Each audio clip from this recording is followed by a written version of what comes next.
Okay, welcome to the March 13th Mobility and Access Coalition.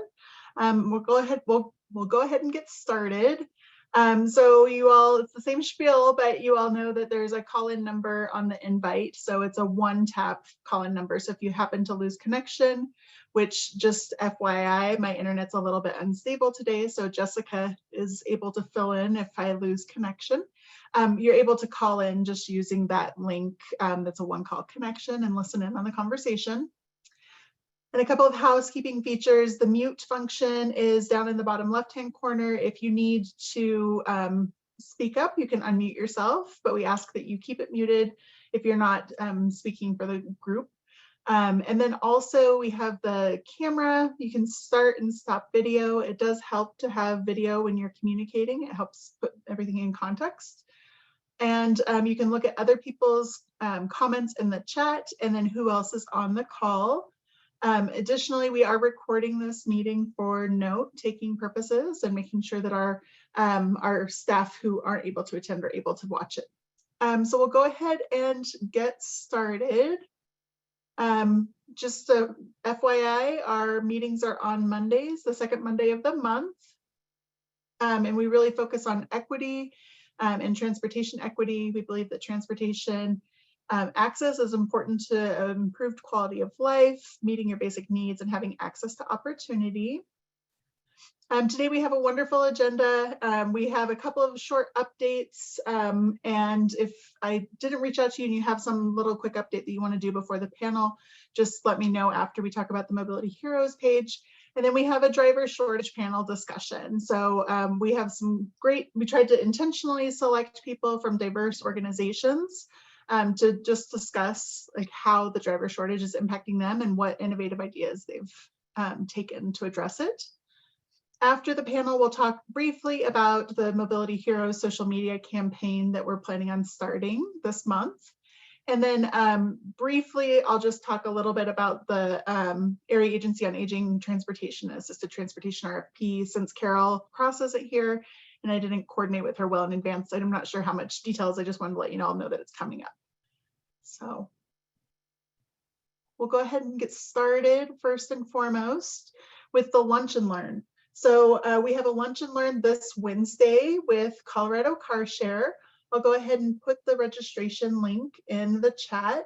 And this will be everything you need to know about joining Colorado Car Share or using Colorado Car Share. So this will be a great opportunity to learn more about how they're expanding and just in general in Boulder County, like where they have vehicles and how do you access them. Does anybody have any questions on the Colorado Car Share Lunch and Learn this Wednesday?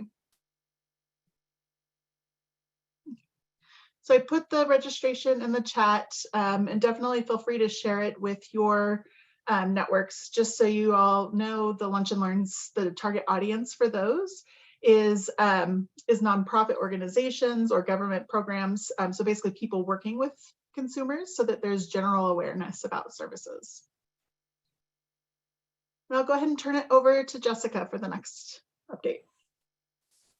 Yeah, thank you, Angel. In the same line of trying to address the driver shortage, we are very happy to announce that we have a new website that is a landing page attached to the MAC website. I'm going to put it in the chat. In this new landing page, we want to promote drivers.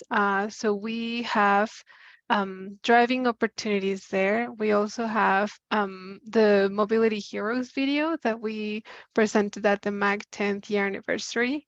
We are going to be recognizing drivers every quarter. So to this quarter, we chose Roberta Matsky from RTD. She was also awarded at the MAC 10th year anniversary. So if you go to that website, you can hear a little bit about her, and we will be updating this every quarter. And then in the bottom part of the website, it's where we have the job positions. We want to help our stakeholders find drivers. So we're promoting both driving opportunities and that are volunteer, and then also paid driving opportunities. So over there we have links to the VIA Mobility Services website, Cultivate VVSD, San Bernardino Valley School District Opportunities too. We also have a link to join our Mobility for All Technology Ambassador program, and then paid opportunities offered by C-TRIP via RTD and also the school districts. So we are very happy for this new website. We will be, like I said, updating it, and hopefully it will be a place for people to see themselves recognized, but then also a place for stakeholders to find resources. Oh, I also forgot to say that below the opportunities is a resources for stakeholders.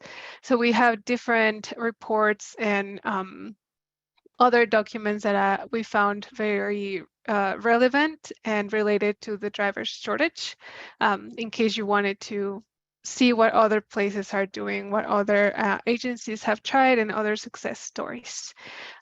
Yeah, those are my updates. And oh, just so you know, Angel mentioned that we record these meetings and we also have them in our YouTube channel. So in case you wanted to go see that playlist, I will copy a link on the chat, because people might want to go back and watch this panel too. Thank you. Thank you, Jessica. And one thing that I just want to make sure that we understand is that the links that we have on the website actually go to your hiring pages, so that we don't have to update our web page as much. So we've just directly linked them to whatever hiring pages you all want to include for the driver shortage. So if you have any comments on what we need to change or improve on that, please don't hesitate to reach out and let us know. And I'm not sure if Steph is on the call. We included your disability etiquette training that's coming up. Do you want to say anything about the disability etiquette training? Oh, you're on mute, or it looks like you're not on mute, but we can't hear you. What about now? Yep, we can hear you. Okay. Sometimes my microphone doesn't work. Yeah, so we're hosting a disability etiquette training. We haven't hosted this specific training since 2021, so we're excited to bring it back. We'll have a few different organizations talking just about some of the resources that they have, and then we'll hopefully have someone from the Colorado ADA Center, the Rocky Mountain ADA Center. So it should be a good meeting. But yeah, I can drop the link in the chat to register for that meeting as well. That's on April 4th. But yeah, thank you for throwing this in, Angel. Yeah, thank you. Okay, and before we get started on the driver shortage, I know that there's a couple of things going on, but does anybody have any updates that they'd like to share before the driver panel?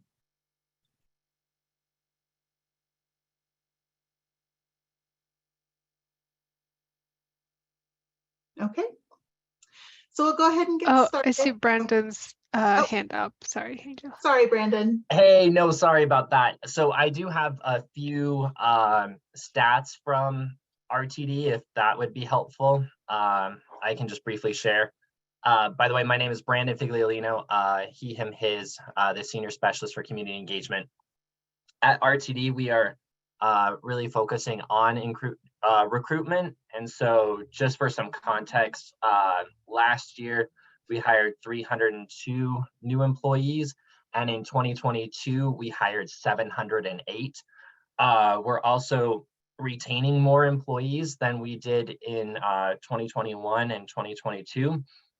So our retention is improving and our applicant numbers are improving.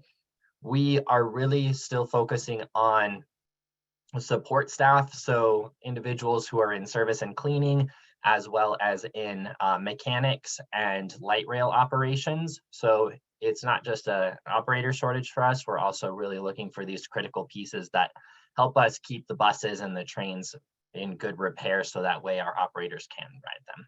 And that's all I've got, but hopefully that adds to the conversation. Yeah, definitely. And we'll definitely follow up with you if we have any follow-up issues. Obviously, RTD is the biggest transportation provider in Boulder County. So we just want to acknowledge that and know that, you know, you're part of the discussion and you're part of the issue as well. So it's good to understand that you're focusing on support positions in addition to, and I'm sure that's the same for a lot of these organizations, right? They're struggling for mechanics and, you know, people to do cleaning and such. Marta? Thank you. Good afternoon, everybody. Really quick, Angel, and I apologize because I've got too many screens going. I wanted to share about the US 287 study if folks haven't got that virtual information, unless someone else is going to talk about that today. No, we weren't going to talk about it. We included it in the newsletter, but go ahead. Okay, yeah, so just because it ends March 19th, the virtual public link, and I'll find it here and put it in the chat for folks. We're really looking for input, et cetera, around that 287 corridor. So everything from Broomfield 36 area 287 all the way north, right past Highway 66 in Longmont. And so everybody who's in those areas either lives and works, et cetera, would love to get some input and thoughts. And if people are so inclined to share that out, it would be very helpful as we continue this study and work this year. Yeah, great. Thank you so much. Yeah, We did include the link in both newsletters. I think both the MAC newsletter and the Mobility for All newsletter. So if you need to forward that on to anybody, you can. And I know that there's a lot going on there. Thanks for the reminder. It's always good. Anybody else have an update before we get started? Okay. Great. So we're going to go ahead and get started. Today we have a diverse panel. We have organizations such as CASTA, which is the Colorado Association of Transit Agencies, Cultivate, which is has a volunteer driver program for Vets Go. We have BVSD, Boulder Valley School District, which focuses on school transportation. We have Lisa Jensen from Workforce Boulder County, which works on training folks for positions. And then we also have Lisa Bitzer from Via Mobility Services. So we're going to go ahead, we'll do introductions, but just to kind of set the stage, I know that the driver shortage has been an issue for as long as I've been in the transportation field, so at least a decade. And I know that the COVID-19 pandemic particularly exacerbated the situation, but this has been something that we've been talking about for quite a while with just projected retirements from driving and an aging workforce. The reason why we need to tackle this is, well, not just the only reason, but the reason why we've chosen to tackle this is because we just recently adopted a pretty ambitious coordinated human services transportation plan called the Mobility and Access for All Ages and Abilities Plan. And really, it has a lot of priorities to expand transportation options in Boulder County to meet the growing transportation needs. But the elephant in the room is that we don't have enough operators to be able to really implement that. Right, so we know that we have a lot more room to improve our transportation network, but really some of the big stumbling blocks to expanding services and getting services back up to pre-COVID levels really have to do with the driver shortage. So that's one of the reasons why we decided to have this panel discussion. We're going to go ahead and start. I'll go ahead and call each of the panelists out, but we're going to start with introductions. And just asking the panelists to briefly introduce yourself and your organization and how the nationwide driver shortage has impacted your mission. So the first person I'm going to start with is Ann Rajewski from CASTA. Hi, thanks, Angel. I'm Ann Rajewski. I've been with CASTA for 16 years. And I would like to echo what Angel said. This has been an issue for some of our transit agencies in this state for longer than I've been in transit. We've had resort agencies that have gone as far as Australia to recruit drivers because it's opposite seasons. And so when we need drivers here in the winter, you know, it would be summer in Australia and they could swap back and forth. They've done that with folks who drive for national parks. They've done that for folks who drive shuttles for cruise ship ports of call. I mean, you name it, they've done it to try to make it work. And I think, you know, we as a transit group here in Colorado have done some creative things too to try to, beyond that, sweeten the pot. Like now it's kind of normal for a resort system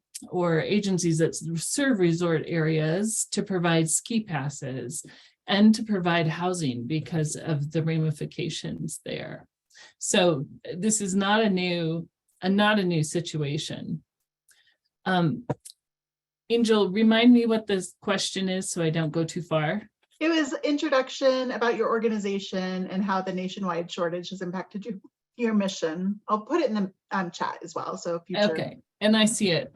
So I'll tell you just quickly about CASTA. We're a trade association for transit agencies in the state. And so we represent RTD as our largest member, but we have agencies like Dolores Senior Services and La Junta Transit. And so transit agencies around the state, as well as like resort agencies, are members of ours as well. We provide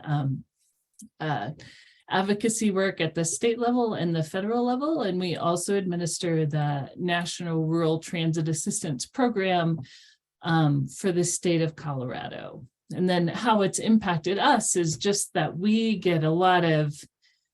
pull in a lot of concerns that transit agencies have around the state, and then we try to provide networking or training or technical assistance, whatever makes sense, in order to help transit agencies meet their needs and get what they need so that they can be successful. And so CASTA, we've done a lot of training and discussion around this driver shortage, and we've also done some advocacy work, which I'll share with you a little later. Great, thank you, Anne. I think that's going to be a pretty unique perspective on the panel today. The next person I have is Christy Britt, who is the Cultivate Executive Director. Christy, would you tell us a little bit about yourself, what Cultivate Vets Go does, and how the nationwide driver shortage has impacted Cultivate? Sure. So I'm Christy Britt, the Executive Director of Cultivate.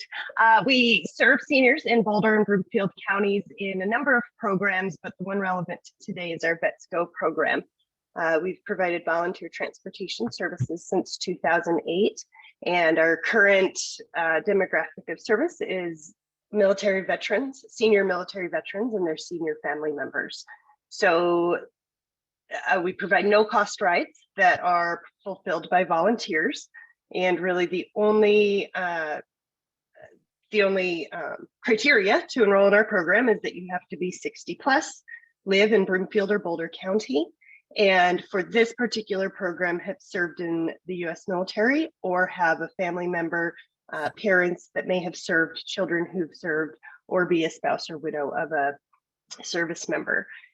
And so we do medical rides that could be to the dentist down the street, or the more enticing piece are the longer rides to the VA facilities. And many of our clients who are assigned to VA facilities, there's not one close to Boulder. We have clients that are assigned to VAs in the Aurora VA, of course, but all the way up in Cheyenne, Colorado Springs, Loveland, Golden. So we're looking at pretty significant rides. And so how the driver shortage has impacted our mission is really just that we can't provide those rides. You know, in 2020, I'm sure, you know, everybody saw a drop in the number of rides because everybody was confined to their homes. And so we've seen about a 20% increase year over year since 2020, really getting us back up to pretty significant request numbers. We haven't quite gotten back to pre-pandemic levels, but it's trending that way. And it's really difficult because the number of drivers that we don't have certainly can't keep up with those requests. So, you know, for the first time since I can remember, we're having to tell our clients when they call in, look, we're gonna try and find you a ride and we're going to do everything we can, but you also have to keep trying. Like, call your neighbors, call your friends, you know, try and help, you know, see if you can also secure a different type of ride, because, you know, we just don't have the number of drivers that we used to. So it's really impacting the ability to get our older veterans to those critical medical appointments. And there really aren't any other options for those longer rides that aren't going to cost a significant amount of money or extra amount of time. Yeah, great. Thank you so much. We'll definitely follow up and just in general, like more concrete examples, but I really appreciate your perspective on the panel. Next, we have Boulder Valley School District. So Heather is representing the school perspective. I think that school transportation impacts a lot of families, a lot of employees here at Boulder County. I'm not sure, Heather, if you want to introduce yourself, your organization, and how the nationwide shortage has impacted you.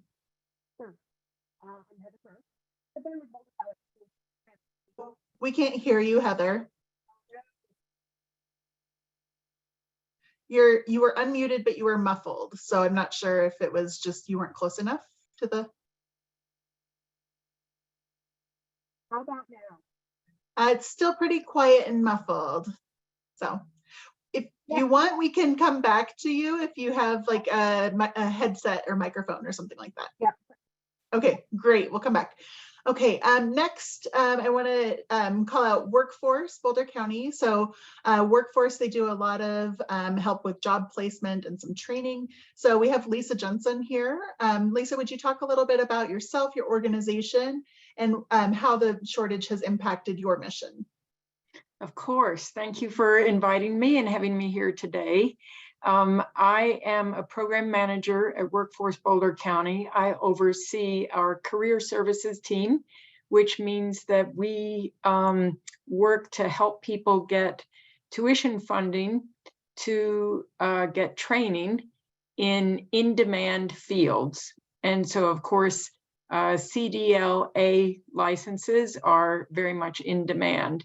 So Workforce Boulder County not only provides tuition support for helping people go to school and get certifications and training and things that are going to help them get a better job. We also work with employers.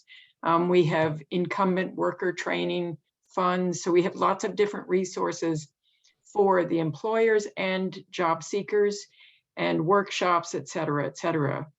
This particular topic, the driver shortage, how it's impacted my organization is, well, it's offered us the opportunity to help more people get CDLA licenses. And it is one of the, it is the highest certification that we, the highest number of certifications that we have funded in the last year. So we know that it's a statewide shortage. I know it's a national shortage. So my team has focused very much on supporting people in CDLA training. The benefit, of course, is that it's a pretty short training and it's expensive. And so we've been happy to pay the full bill of that tuition support, and we have more funds available. So looking forward to talking more about that later if needed. Yeah, great. Thank you, Lisa. So now we're going to move on to the next. Actually, Heather, can you speak now or do you? No, it's still muffled. Okay. I'm sorry. If you want, you can call in on your phone. When you registered, you'll have a link and you don't have to have your speaker on your computer. So next we'll go to Lisa Bitzer. So Via Mobility Services provides a whole host of transportation options. So I'll turn it over to you, Lisa, to talk a little bit about Via. Thanks, Angel.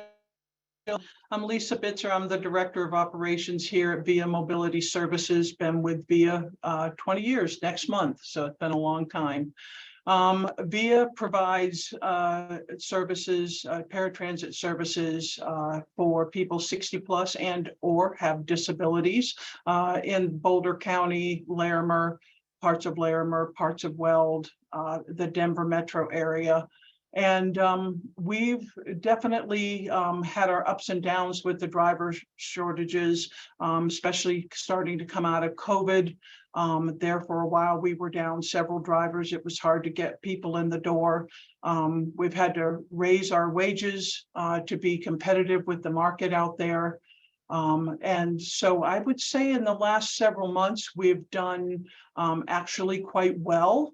You know, we are fully staffed in our Via Paratransit here for the Boulder County and surrounding areas, also for the Denver Metro. And so that's a first, but it's also based on what we can afford, based on funding coming in, how many drivers we can have, how much service we can provide.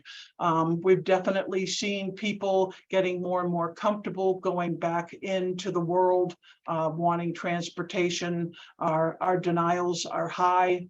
The demand is great. And yet we're limited to what we can do. In our other divisions, we're hiring, but not huge numbers like we were before. So between our benefit packages and our pay, which has increased greatly over the past year and a half, I believe I see Frank Bruno is on here. I think we're in the 17 to 20% increase. You know, to be able to stay competitive, signing bonuses, referral bonuses and things like that to get the word out, going and basically putting ads anywhere and everywhere we possibly can, to be able to get drivers in the door and help retain them. So it's looking up a little bit for us, but the demand is growing, and then you run into more problems. Great, thank you, Lisa. I see that there's a caller on. I'm assuming that it's Heather. I just asked you to unmute. So Heather, if that's you. How about now? Yes, we can hear you. Thank you so much. So can you tell us a little bit about yourself, BVSD, and how the driver shortage is impacting you? So I've been with Boulder Valley Schools for about 25 years now. My name's Heather Burke. I'm currently one of our transportation supervisors. I oversee the training department, compliance, and do the hiring and recruiting. So big ball of wax. We've seen a steady decline in our drivers since about 2015. And then, of course, when COVID hit, we all got hit really bad. You know, how it impacts us, obviously, we can't get the number of kids to and from school, to athletic events, to field trips. It's actually costing quite a bit of money to put kids on charter buses and have them do those same activities that they were. And that, you know, comes back around to affecting what's in the schools, and can we buy new buses, green energy. You know, we've got electric buses coming. I think our biggest factor, unfortunately for us, is a lot of concerns that other people have, and that would be regulation. With commercial driver's licenses, the regulation has been stepped up tremendously just in the last 10 years, and specifically in the last year. And it makes it a lot harder for a lot of people to meet those. It takes us almost a month to get someone into the seat once they come in the door. A month of training, which is really hard. We do, and it's a part-time job. We guarantee 20 hours. It could be a little bit more. How do you find people to cover a split shift? Because that's inherently what we do, because of the kids only go to and from school twice a day. And that's really hard for us. One of the other things that we see is people can't afford to live in this area anymore. The people that are taking these jobs, we have some retired folks, and it's very hard for them to be here with how much it costs to live. Commuting in is very expensive for them as well. So they're choosing to go other places than Boulder Valley, closer to their homes, even though we give full benefits. And if they do 20 hours, we do signing bonuses, you know, $1,000 to $2,500. We do attendance bonuses. We've covered a lot of freebies. We give away a lot of freebies. It's just not enough. And I'm hoping, maybe listening to everyone else, that we can all come up with some solutions that will serve the entire community. Great, thank you very much, Heather. I'll go ahead and pass it over to Jessica Viana Sanchez, who will take the next question. Yeah, thank you, Angela, and thank you to our panelists. I have another question for you. This one is regarding the drivers. So in your opinion, why do drivers matter in our communities and to the people that you serve specifically? And what characteristics do you think make people outstanding drivers? I'm going to put the question in the chat, and I'm going to start with Christy, specifically talking about, you know, Cultivate and how you serve veterans. What do you think is the importance of drivers? Sure. Well, drivers matter because they get people where they need to go. That's the simple answer, but they matter to the people that we serve because it gives our seniors a connection to the greater community. So many of our seniors are isolated, and as you lose your mobility, your access to transportation, you start to lose access to your social connections. And so having this one-on-one time with a volunteer, and a lot of times we'll have the same volunteer by their own choice drive the same client over and over. So they're building a relationship and a friendship, which gives so much more than just a ride to the doctor. It gives them an opportunity to connect and to have conversation and to build a friendship. A lot of our drivers are also veterans themselves. So there's an instant camaraderie right there. As soon as that conversation happens, they speak a language that is unique to our service members. And right there is that instant connection of a culture that is found only in the military, and that may be severely missing in our clients and even in our volunteers' lives. And so it just brings this whole piece of community together just right within their car. So the characteristics that make people outstanding drivers, besides liking to drive, are people who like to talk and just want to converse, and who have a heart to care for, whether it's a senior, whether it's a veteran, whether it's underserved. We find that the best volunteers are those that have some sort of personal connection to one of the aspects of their volunteer service, because they're doing it because the volunteer gets just as much out of it as the rider does, and they come back for more rides, and as they build those friendships and connections, as the volunteer builds those, they seek more of it as well. Yeah, thank you. Yeah, for sure. Those human relationships are very important for everybody, but of course, they value more for older adults or people who are mostly isolated. Thank you. I'm going to move forward with Lisa Jensen. Do you have any comments on this question? Yes, but I am afraid I can't comment from the perspective of an employer, but I can comment from the perspective of getting to know our applicants who go through the training process. And I have to say, we're seeing an increasing number of immigrants and refugees seeking this kind of training to become a truck driver or bus driver because the training is short. And one of the qualities that we have seen in this group of individuals is they have a really strong work ethic, and they want to understand and do the work well.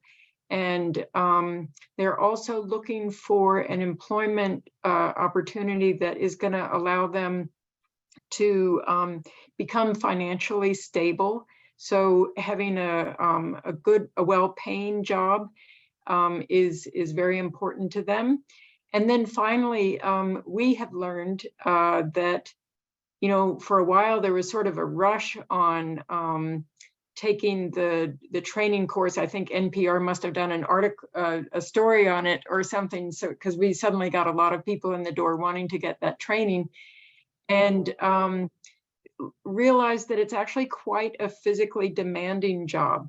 And sometimes I think we think, oh, you're just sitting in the seat all day, driving and driving and driving, but it's a lot of up and down out of those big vehicles. And for some types of jobs, it's very physically demanding, lifting luggage and putting it in the lower compartment, just moving back and forth from in and out of the very large vehicle. And so we have had to increase our attention to, is this person going to be able to meet the physical demands of this job? So that's our perspective on the folks that we've seen be able to become successfully employed and stay employed. Yeah, thank you so much. I'm going to move over to Anne. I know you're not a provider, but I'm sure you have interesting things to say about these questions. I think some of the other folks have covered this pretty well. There's something that I think has stuck with me as we talk about this, and that is you can always train a person how to drive, but you can't train a person how to really care about their community and the folks in their community. And so in some ways, you know, I've heard folks talk about when we're looking to hire a driver, especially one who's going to provide specialized services, it's more about what their focus is and what their interest is, motivation for being a driver, and making sure that lines up, because you can always train them how to drive a vehicle. Yeah, that's very true. Thank you so much. Lisa Bitster, would you like to go next? Thanks, Jessica. Yeah, I agree with everything everyone has said. You know, I've always said that you can teach someone a tablet or how to drive a route, how to handle a bus, but you can't teach compassion. And I think that anyone in the driving industry today, especially taking care of the people that we do with disabilities, the elderly, you have to have a compassion. You have to have a heart for it. When I think of VIA and the community that we serve, I think of us being a second responder and, you know, getting to people and getting them safe, whether, you know, with the horrible situation with the Marshall wildfire, or getting homeless people out of the cold, and getting them to safe shelter. Those kind of things are important. So to be a community provider, to get people where they need to go, to give them their independence, that they don't have to rely on a family member or feel that they're imposing on a friend or a loved one, that they can have the independence to call up and have a driver that might be the only person that they see that day. It might their human connection for that day, to take them to a doctor appointment, take them to the senior meal that might be their best meal of the day, and to have that connection. So drivers are definitely, they're the backbone of our company. For many of us here in the transportation business, if we didn't have drivers, we wouldn't have a business. We need them to be able to get out there and do what they do. And it is a hard job. You know, with VIA, we are a door-through-door service. So they're up and down out of that vehicle all the time, every day, sometimes 14, 15 pickup and drop-offs in a day. And so it's a hard job. And so to pay them well as we possibly can, to let them know that we are so thankful for them and we appreciate everything that they do, but to also be able to be there for our riders and make a difference in their lives. Yeah, thank you so much. And yeah, for sure that independence also gives people freedom, and that really improves people's quality of life also. Thank you, Lisa. Heather, would you like to go next? Sure, I'm hoping you all can hear me still. Yeah, we can. Okay, so Boulder Valley Schools. Education, that is why we're here. There are many roadblocks to a great deal of our at-risk communities here in Boulder Valley. Without our drivers to get some of those kids to school, whether it be by bus pass, and our special needs community, they are going to lose out. So there's a major roadblock for a lot of them. We don't take them, they don't go.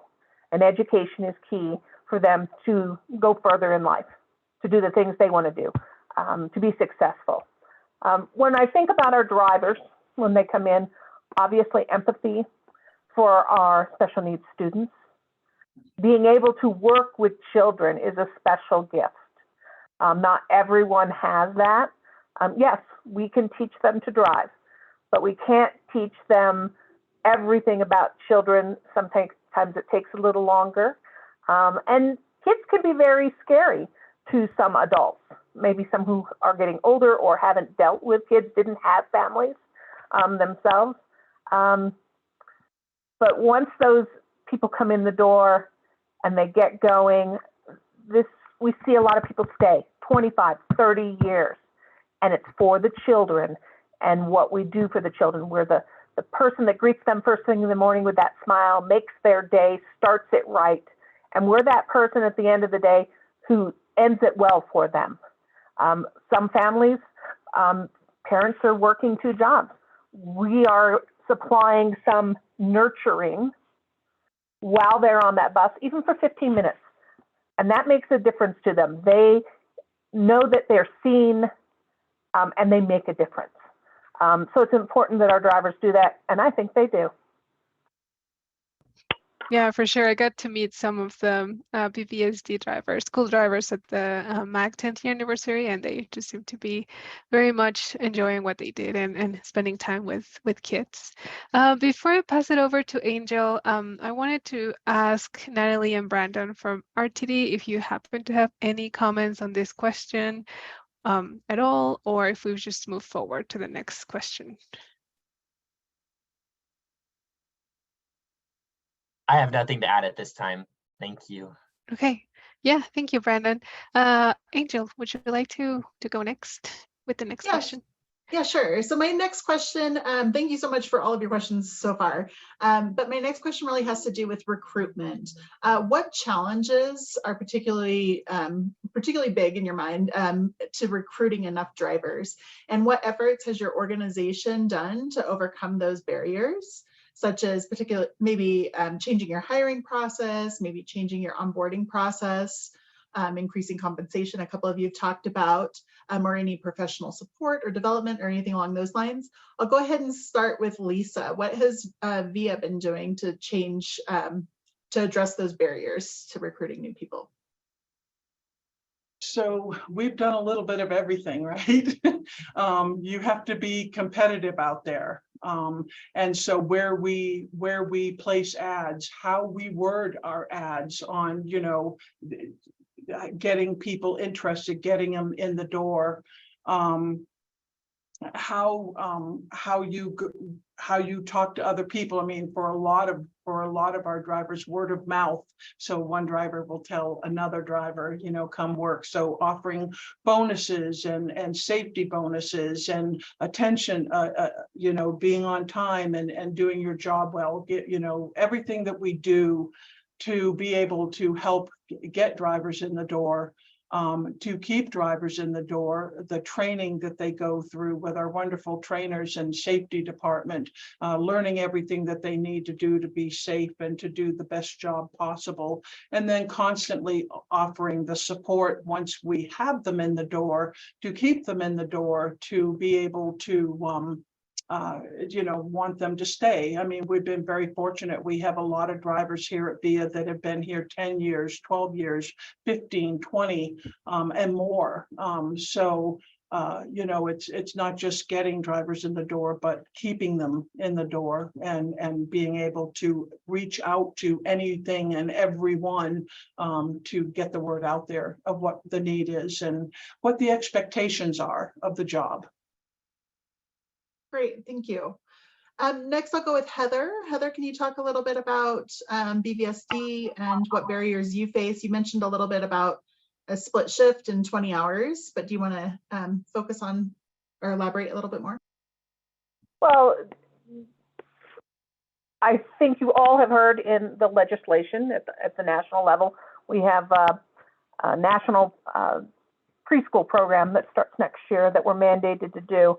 And we're struggling with that right now, trying to get the people we have right now are doing their 20, 25, sometimes 30 hours.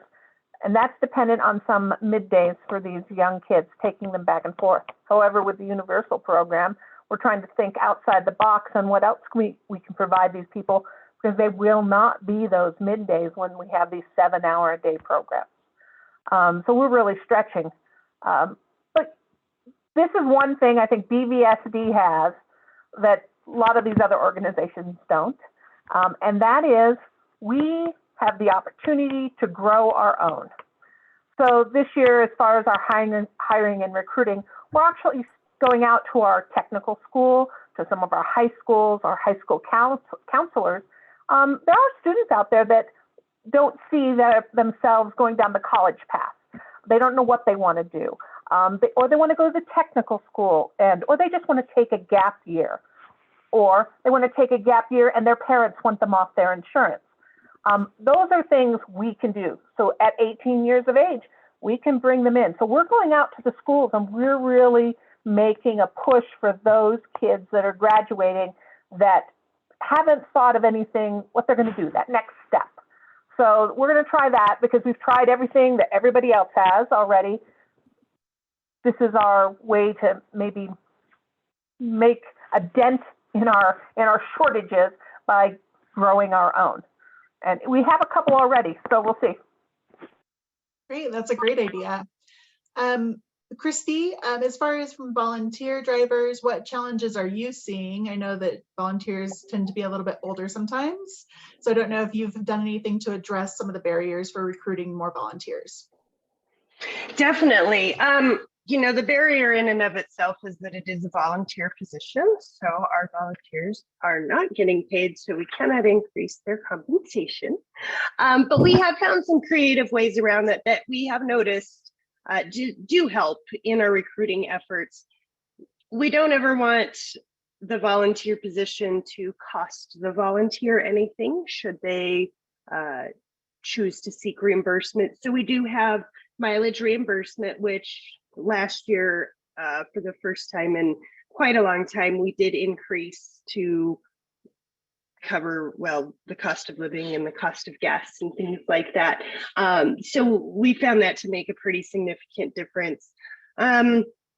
We also have grant funded gift cards at $25 each, so that when we have a driver that takes a client to the VA, because that's usually a whole day event, then they have this gift card where they can go get some food, or they can go to Starbucks and, you know, really just have an enjoyable day. They can buy their client a cup of coffee should they choose.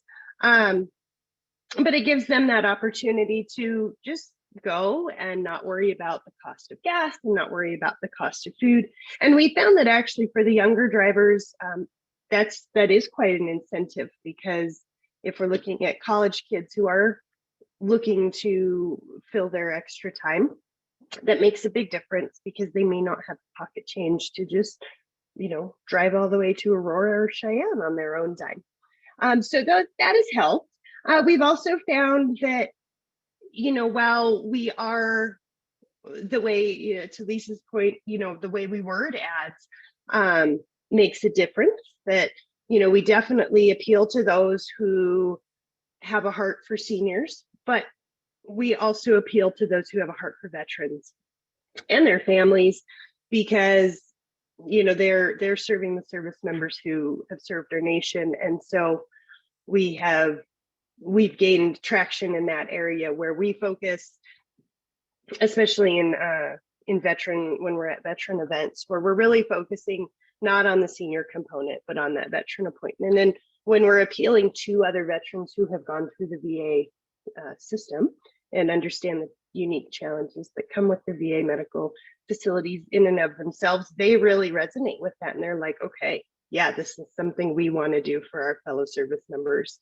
So that's definitely been a positive to work or to recruit more volunteers for us. This one I actually wrote down so I didn't forget. And then, you know, because our volunteers are doing this because they care and because they have this connection, one thing that we found really works for retention, because that's just as important, is we regularly, at least once a month, or even if it's individual cards, we send our volunteers the notes that our clients send to us, so that they know the difference that they're making in the lives of our clients.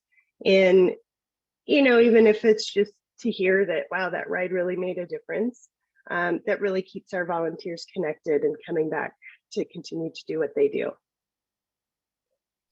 Great, thank you so much. So for the final two panelists, I'm not sure if like recruiting drivers is necessarily your perspective, but what challenges or barriers have you seen in people becoming CDL drivers? And I'll go ahead and start with Lisa Jensen. Well, our main barrier is we don't have an advertising budget, so it's up to me to get the word out that we will pay for CDLA training. And so any people that you know who would like to, take a training program to become a CDLA licensed, I know there's a license in there twice, but CDLA, Commercial Driver's License A. If you know anyone who wants that training but can't afford it, send them to any workforce center, but particularly we're at Workforce Boulder County. And we have been trying to decrease the amount of paperwork that people are required to do to get that funding. If you have any experience interacting with workforce centers, you know that we ask for a whole lot of paperwork.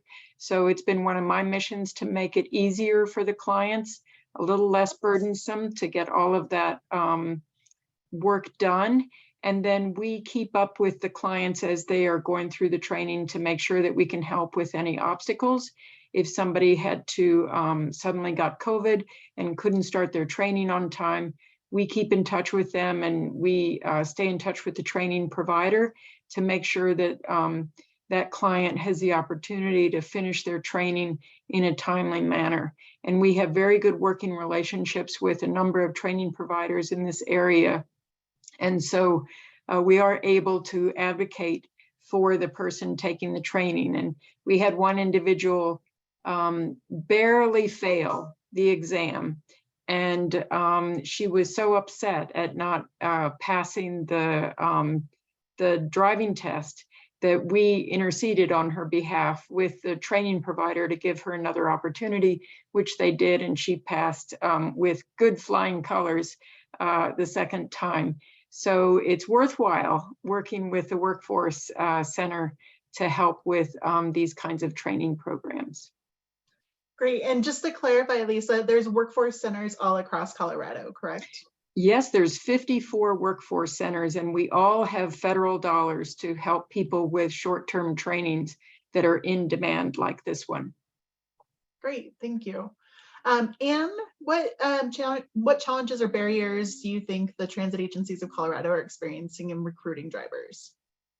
The one thing I would add that nobody's mentioned yet is legalized marijuana, which is trouble in the sense that we just don't have this sort of testing, the specific testing for at the moment, whether a person is under the influence of marijuana or whether they did it 10 days ago up to 30 days ago. So right now, if you test one of your drivers, do a drug test on them and they had marijuana for up to in the last 30 days, it's counted as a positive test. And so that precludes any of your drivers from using marijuana that's legal in our state. And so that's a challenge for a lot of our agencies. A lot of our agencies have looked towards, wanting to develop younger drivers, recruit younger drivers, especially seasonally, with the ski passes and stuff.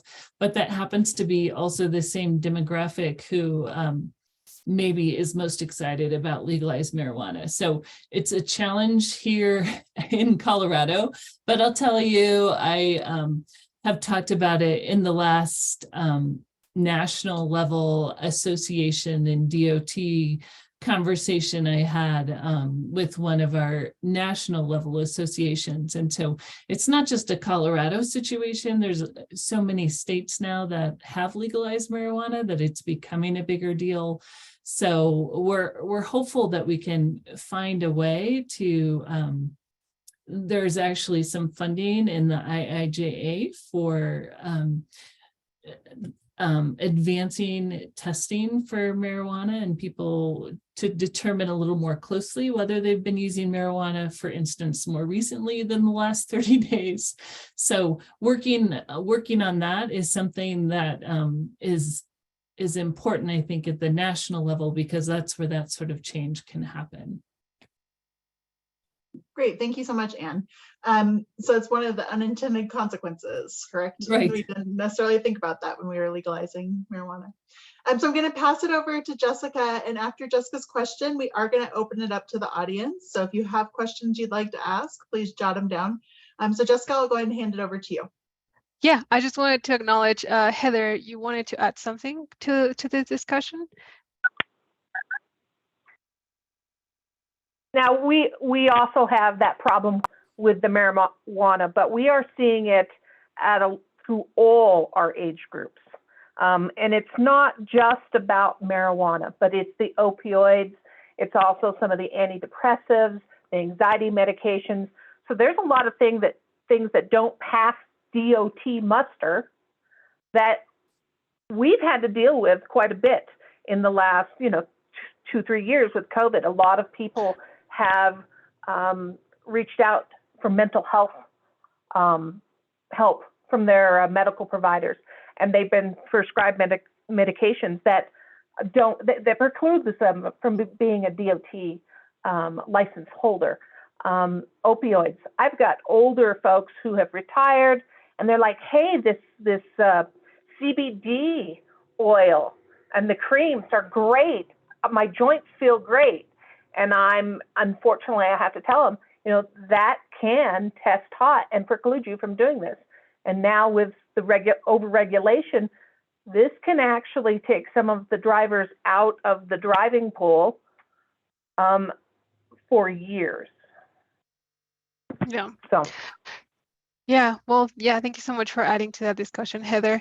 I know that there are several challenges when it comes to recruitment. My last question for all of you is on the opposite end. I want to talk about the wins. So if you could tell me what progress or what success stories is your organization particularly proud of when it comes to successful recruitment, and what did it take for your organization to build the foundation for those wins? And then also relate to the culture. How does your agency create a culture of support and camaraderie amongst drivers? Again, I'll paste it in the chat, and we can start with Lisa Bitster from VIA. Thanks, Jessica. Yeah, it's important to build the camaraderie with the drivers, right? We give notes, we give gift cards, we give them the notes that the customers write. They're acknowledged in the driver meetings for doing a good job or going above and beyond, and things like that. So you've got to, we have drivers meetings. Every other month we have a safety meeting, and then in between months we have driver meetings. We feed them. Food is an international, brings everybody together. They all loved it. We just had a big meeting down in Denver on Saturday morning, and burritos and orange juice and pastries, and they appreciate that. And then they hang around and they talk, and they problem solve with each other. And then the successes that we're proud of as far as our organization, there's a lot of them.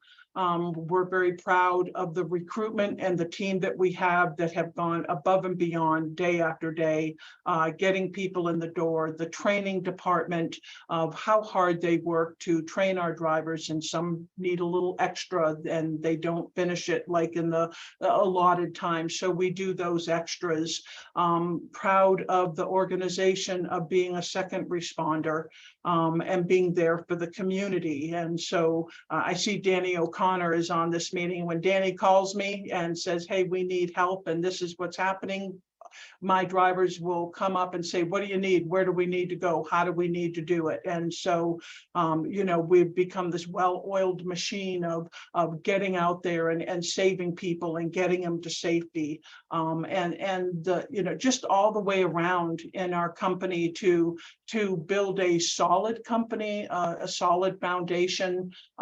Is there always room for improvement? Of course, it doesn't matter who we are, there's always room for improvement, but we try very hard to have open door policies and to listen and to respect, have our staff know that they are heard, that they are valued, and those kind of things are important, and to be open and truthful, and being transparent. And that goes a long way with people, that they feel that they can trust the organization and trust the leadership and know that we're trying to do the best that we can under circumstances that may come around us. So that's about what I have to say about that.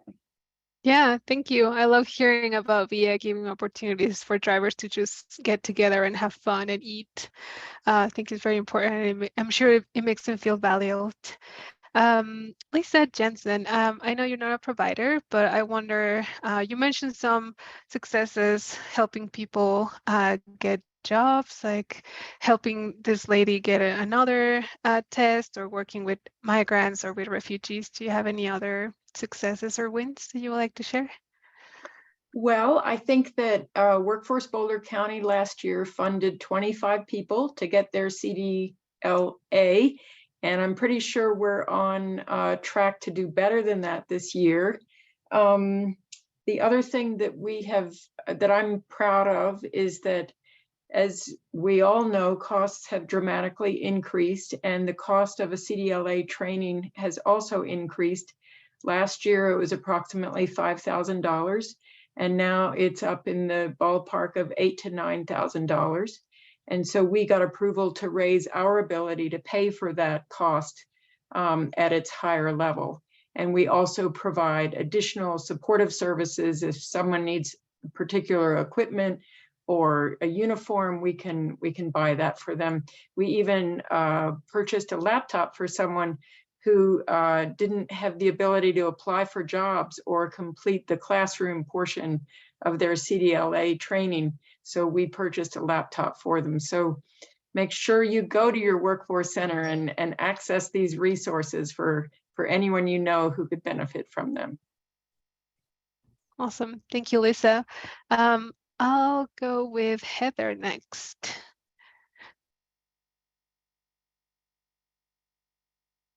What am I most proud of in our organization? Well, there's a lot of things. One is our camaraderie, our sense of community here. I can't even think of one of our drivers who would say no.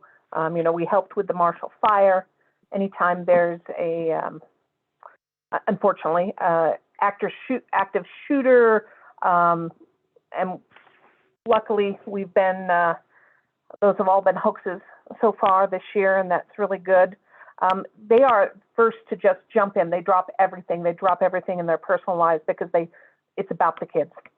But we have roundtable problem-solving discussions at all of our terminals with all of our employees, with upper management.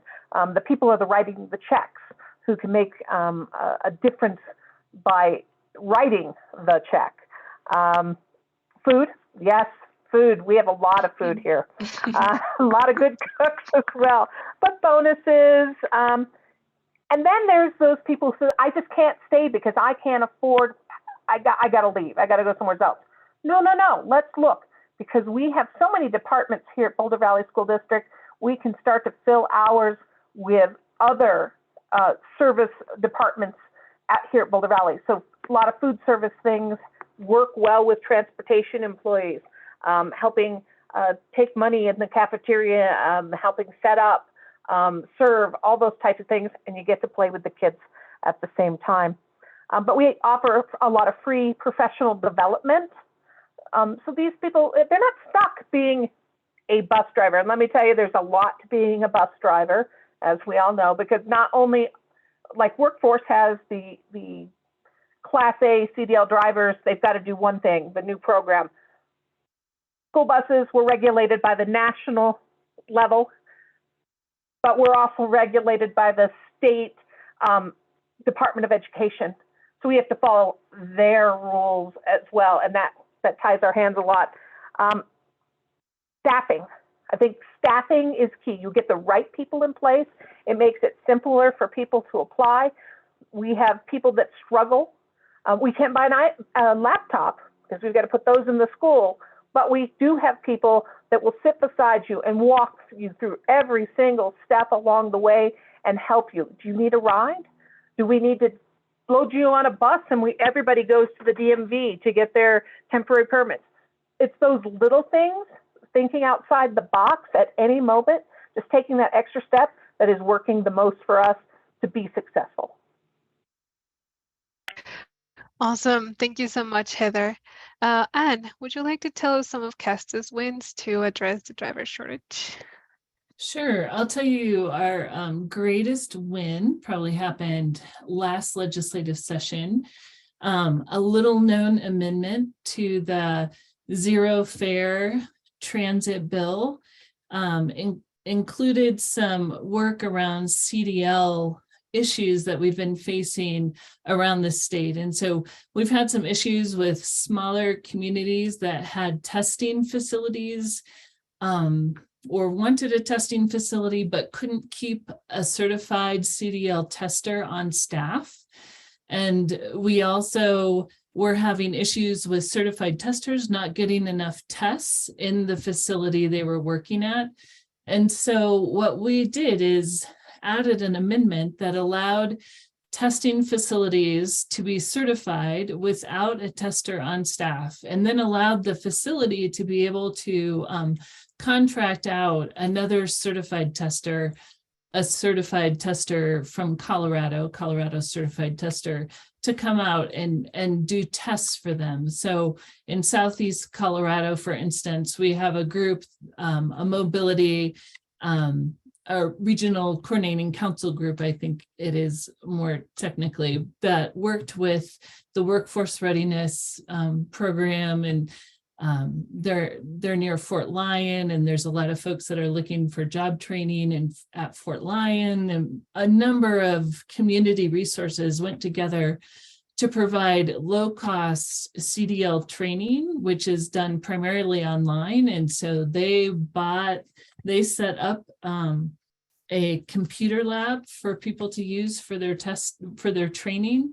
And now the rulemaking is completed, and those rules have gone into effect on January 31 this year.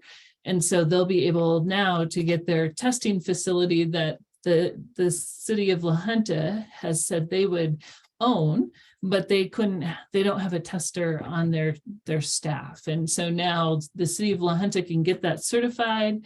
And now once they have that done, then they can contract testers to come do testing in their area, which is a big deal for rural Colorado. It was costing more than $1,000 for someone to be tested that was trained, for instance, at the transit, like the city of La Junta and their transit agency, they'd train a person, but by the time you sent the vehicle they had to be tested on and a driver to drive that vehicle, plus the person who needed to get the test, and you paid salaries and gas or fuel, and for the vehicle, it could be $1,000, and they could be, told that they failed the test in the first 10 minutes and needed to come back because you're going to truck driving schools to get the testing. And it's a long, expensive process sometimes. And so this really puts the ability for local communities to work together to get this done. So we're very excited to have that up and running now, and we'll see Southeast Colorado, I think, is on track to be the first facility that does not have a tester on staff, and we'll see how all of that goes. We do have a number of transit agencies that have testers that sometimes have a hard time getting 10 tests a year. So we think there's a nice ability to say, okay, I'm going to send my driver down to La Junta for a couple of years, send my tester down to La Junta for a couple days. They'll get in 4 or 5 tests and then come back, and they'll be, they will have made up the difference to maintain their testing credentials. So we think there's some nice pieces that could come together there. Yeah, congratulations on that big win. And last but not least, Christy, would you mind telling us some wins that Cultivate has achieved? Definitely.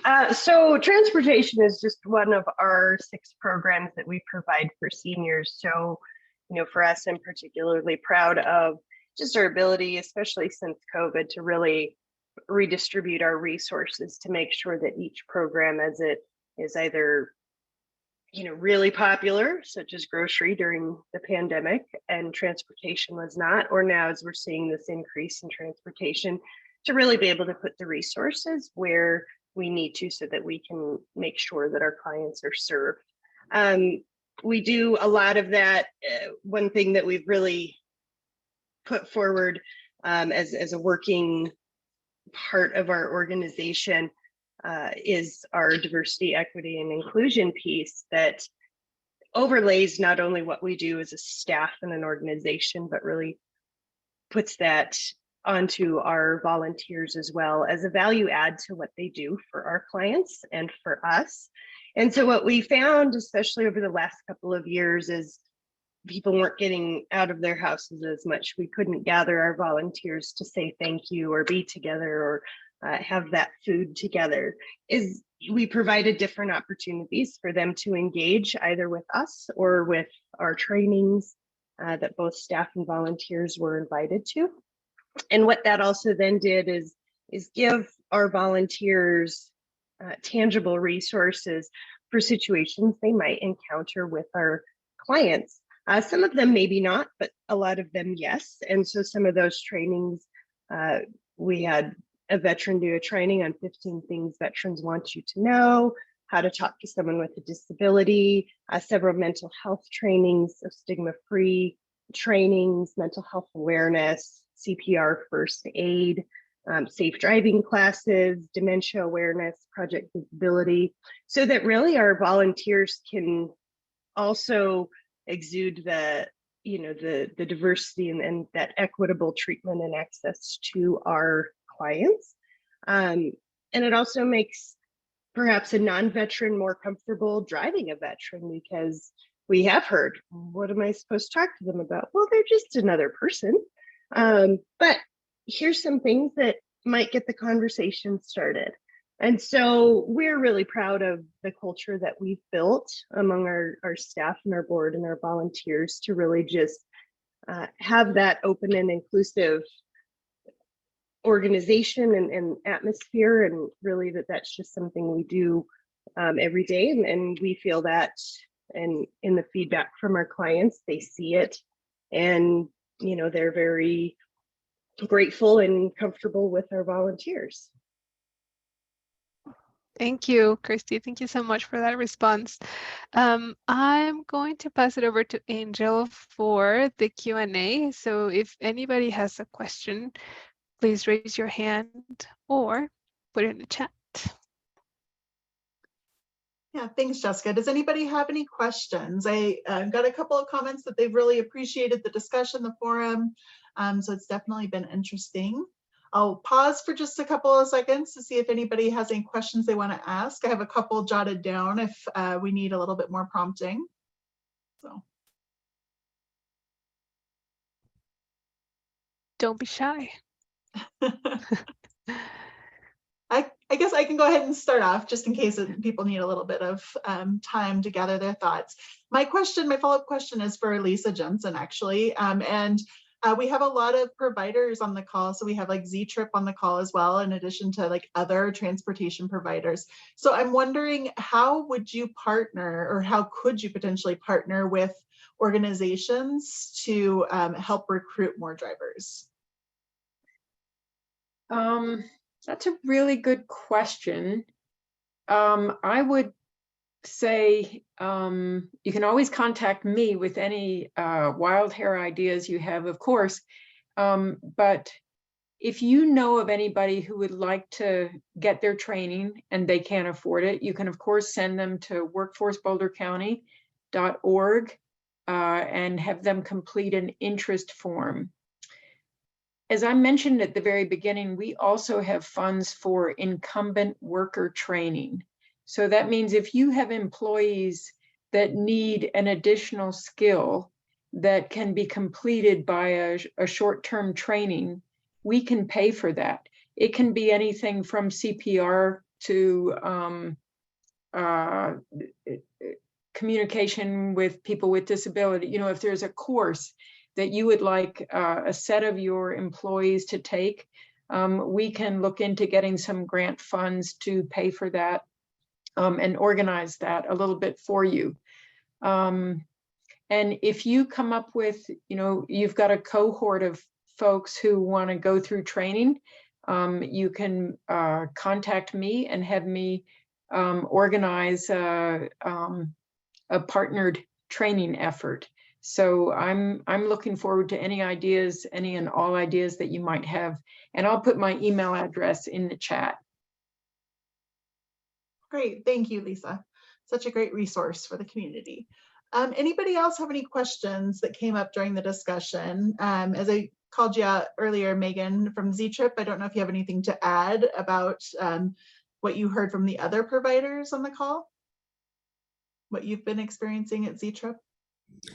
Yeah, I mean, I think a lot of the stuff everyone's doing is fabulous, very similar to things that we have tried and we're still doing, or tried and it didn't work, sort of thing. I am happy that I feel like this past maybe 6 months or so has been so much better, kind of how Lisa had mentioned, like she's actually feeling staffed. Like if you talk to me in 2021, I did not feel this way. And now I feel very much more alleviated. I'm actually seeing, from our standpoint, a lot more returning drivers coming back to working for Z-Trip. And these aren't drivers that worked for us like a couple of years ago. These are like drivers that worked for us like 10 years ago. And we're not necessarily soliciting them. It's kind of nice to have these people that were very good a while ago and now are coming back. And because they enjoyed what they did, I think that's something that people said a lot, but the whole idea of finding drivers, there's a difference between just driving and then driving the people we drive. And you really have to have that like caring mentality to do, I think, any of these jobs that our drivers are doing. And that's what kind of brings them back, or definitely keeps them doing what they're doing. So that's kind of what I've seen. I guess what I'm seeing for us is that like the number one reason we're like losing drivers when they're coming on board is actually like safety issues, like people that had really great driving records before they started driving. Now they're driving professionally and they're having more incidences. And so we at Z-Trip are trying to figure out how to better provide more training or more help for drivers so that they can continue to drive for us and retaining them. I was in a meeting earlier today where it was actually our company-wide Z-Trip one that said like 50% of our accidents are with drivers that have been with us for 90 days or less. And so I just did our statistics ourselves for like our local office, and we were almost the exact same number. So it's kind of, I think, bringing on new drivers and then keeping them is like hand in hand, I guess. Yeah, makes sense. I don't see any other questions in the chat. Does anybody have any last minute things that they want to share with the group that they may have overlooked? Okay. Great. Well, I just want to thank you all so much. This is the beginning of the conversation. I know that you all took time out of your day and I really appreciate it. I know you're all busy, but really this is helping the whole community really understand the complexities of the driver shortage and just raising awareness about how we can work together as a coalition and as a region to be able to help this issue. So I just want to thank you. Let's give our drivers, our driver panelists a round of applause if you can. Great. Thank you so much. So thank you again. And just to kind of build off of this discussion, I wanted to let y'all know that we are going to be turning the Mobility Heroes video into reels that will turn into a social media campaign. So thank you all for letting us interview your drivers last fall for the 10th anniversary celebration. We will be starting to post their clips about like just what it is to be a driver on social media starting this Saturday on Transit Driver Appreciation Day. So just a reminder, that is the Saturday on the 17th. Just look out on social media. And then I think we're going to be doing another round of interviews of people who make transportation work. I think we're probably aiming for June.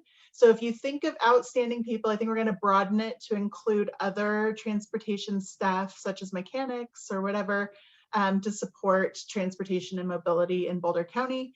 We will be having another call for nominations to do interviews for folks and ensuring that we're getting a diverse range of perspectives from different providers. So I don't know, Jessica, do you have anything else to add to that Mobility Heroes campaign that we'll be launching this Saturday? I will paste our social media outlets that you can follow us, and then you can reshare it on your own social media platforms, and we can make this campaign reach as many people as we can. Yeah. So I'll do that in a minute. Great, thank you. And then yes, Megan, we will be doing another nomination of My Mobility Heroes.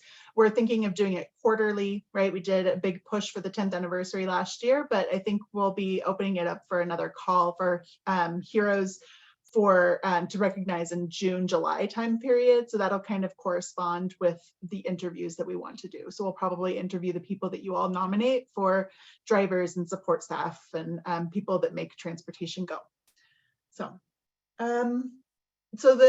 Lindsay had posted in the chat some information. I don't know if you want to speak to that or if you just want me to point people to the chat for information on the RFP for the Area Agency on Aging. Yeah, I'm just filling out the last bit of it here so everybody can have some of these initial details, but you'll first want to reach out to Carol Cross if you want the full detail email and the link to apply. But the RFP titles include transportation for older adults, which includes transportation and assisted transportation, housing navigation assistance for case management information and assistance, home maintenance support services, which includes chore, home modifications, housework, and cleaning, financial assistance for older adults, which includes direct payments on behalf of a client or reimbursements to clients. Sorry, I'm going to keep going. There's a few more.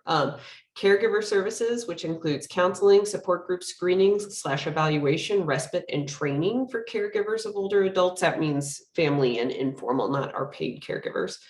Community-based services for older adults, which includes case management, counseling, education, information and assistance, legal assistance, screening and evaluation, reassurance, and public information. And one more is technology implementation and education.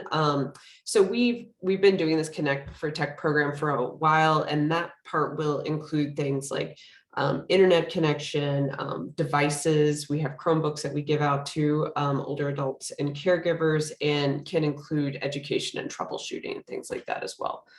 And then I saw one question from Megan, is that RFP for a new service? Yes. It could be, as far as I know. I hope I'm understanding this correctly, is that if Z-Trip wanted to apply, you absolutely could.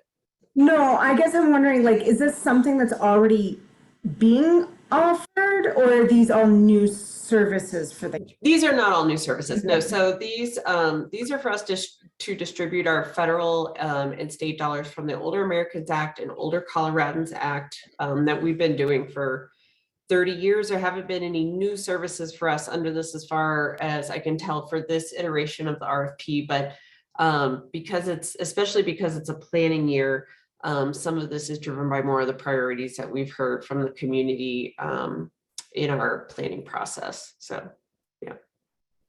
Great. And so Carol's going to send out that email. She did say that she would CC me on it so I can forward it out, and I'm going to provide her your contact information as well. So that pre-bid meeting is available, or is going to be this Thursday, as Lindsay said, and looking forward. So when will these funds become available? Is it this next state fiscal year, or is it the following state fiscal year? I think it's probably this. I think it's probably July 1. Yeah. Okay. So any of those projects that you apply for could start in July 1, basically. So that is my understanding, but Carol definitely knows that world better. I try to actually not know too much about this because I have to know so much about so many other things. Yeah, that's a good strategy. I'm going to start implementing that, trying not to know things about things. Yeah, it works for me. Wonderful. Katie, I saw you turn on your camera. Is there anything you want to share or ask? I was just gonna say, I imagine, I'm getting frozen. I imagine that it's July 1st. The same as nutrition. Yeah, wonderful. Yeah.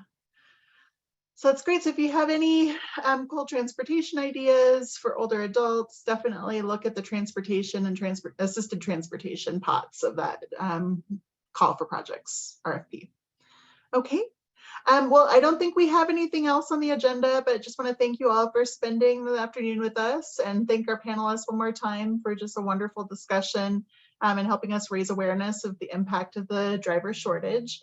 Again, really appreciate your time and have a wonderful week.